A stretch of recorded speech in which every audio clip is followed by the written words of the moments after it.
is not a mysterious concept. It's a settler colonial ideology which ethnically cleansed 800,000 indigenous people, warehoused them in little bits of territory, made the indigenous people that are allowed to stay have to be a permanent minority because otherwise it won't carry on being a Jewish state. Jews and Muslims are cousins, they're not enemies. But Zionism needs them to be enemies to operate. There's a long line of settler colonial ideologies which justify that stuff. What the British and the Spanish and the Portuguese did in the Americas is very similar. And they had similar ideologies like Manifest Destiny in North America, where they said that, well, God gave us the right to civilize this land. We're going to take Christianity and convert the savages. So Zionism goes in that same vein. 1,000-year-old claims to territory and a country from its indigenous people and giving it to imported foreigners. And there were a lot of Jewish people that were against Zionism. I was looking recently actually at some of them, and Walter Benjamin, who I'm a big fan of, he was a Marxist theorist on art and culture. He was against Zionism, and Albert Einstein, because they predicted what has happened turns into extreme nationalism and extreme Jewish supremacism, which is what you see with the Netanyahu administration.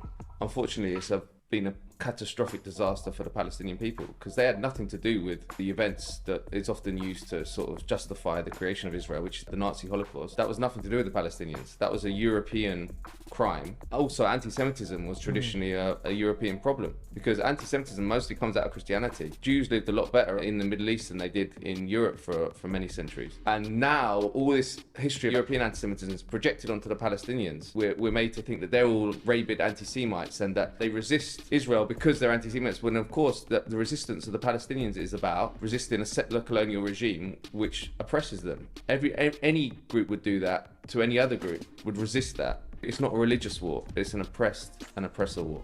Also been to Palestine twice, and you see what Zionism means on the ground.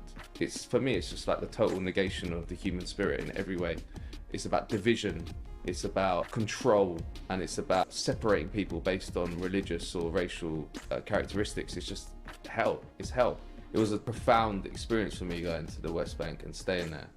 Because I definitely wasn't the same when I came back, because when you see apartheid up close and the results of a settler colonial ideology like Zionism up close, you understand that it doesn't get much worse than that. It's just awful. Jews were oppressed and treated brutally for centuries. I can understand why some people would come to the idea that we need our own country. The problem I have with Zionism is to locate that in Palestine.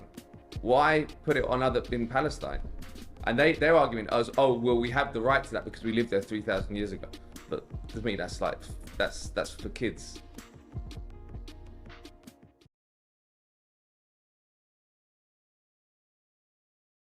Like Zionism up close, you understand that it doesn't get much worse than that. It's just awful. Jews were oppressed and treated brutally